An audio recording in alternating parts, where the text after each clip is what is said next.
Bidwell Wildlife Rehab started in 1973 by a local veterinarian to take care of the injured wildlife and the orphans.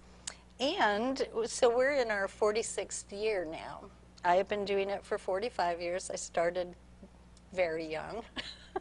And we are the only rehab group in Butte County that has a permit with California Department of Fish and Wildlife.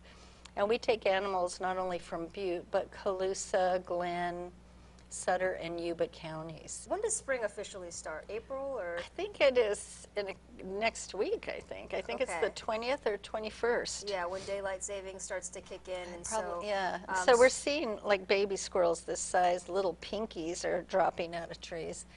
Is that what you call? Oh, that's what you Pinkies call are the them, little 'cause they're ones that, pink. yeah, they have no fur yet, and they're tiny. So why are they falling out? Is it because of what's going on? Squirrels are notorious bad nest builders. Oh, got it.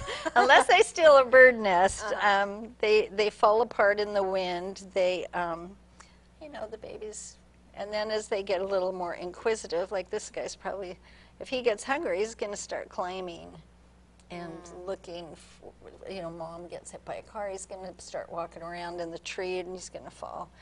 I don't know what his circumstances were, probably the storm related.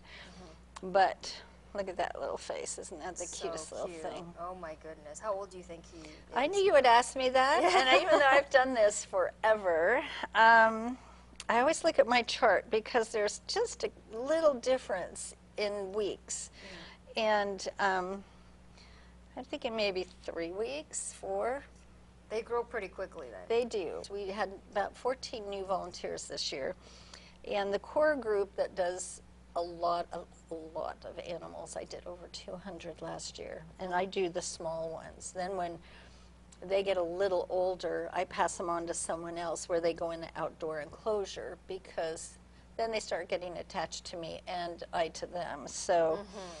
It's hard not to. It is, and so if I kept him for this whole 4 months of his life, because we release him at 16 weeks, I would be too attached. And so I have to do what I can do best, then pass them on to somebody else, and then they kind of get wild again. And during the springtime, what kind of animals, besides squirrels, like baby squirrels, that do you typically expect to see and help rehabilitate? We expect everything. We get birds anywhere from hummingbirds to hawks and owls, all different ages. We get them injured. We've had I think 4 birds that, raptors, that had been brought in that were poisoned from organophosphate poisoning. Wow. And that's when they spray the orchards. Right. And so we've had a lot of poisoned raptors, adults, come in. So each season is a little different, but we do get tons of babies year-round. Usually we get a little break in the winter. Squirrels, possums, raccoons, baby fawns. We last year built a huge fawn enclosure and had 8 babies. And after everybody had been released, and the fire came through Butte Valley where our deer enclosure is, the 2 babies that had hooked up with a herd came back because they knew it as a safe place. Yeah.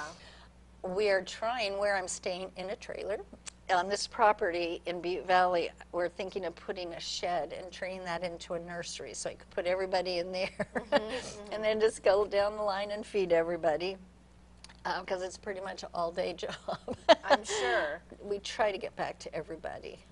And don't try to feed them.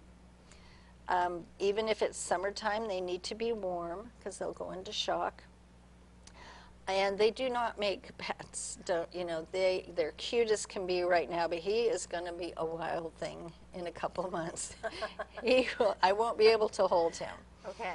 And even if I could, it's not fair to him because they're a squirrel and they need to be a squirrel. And so it's illegal to own or to rehab wildlife without a permit. So if I'm like a everyday person and I'm maybe going for a hike and I see an injured baby animal, what are a few things that I should be aware of? Well, first you would call us and tell us the circumstances. We've had people do that and say, oh, I just found a baby raccoon, and it was in the circumstances, it needed to be picked up and taken away and brought to us. A lot of times, fawns are notorious for being fawn napped because people go, oh, it's all alone. That's totally normal, so the scent of the mother is not on them, and predators don't find them. So there's a lot of instances where if you talk to us first, we can figure out if they truly need to be rescued. We do have 2 vets that work with us for injured wildlife. Dr. Donor is he's been working with us for, gosh, over 30 years doing wildlife rehab. So he is not there today, but I think we're going to get your leg checked.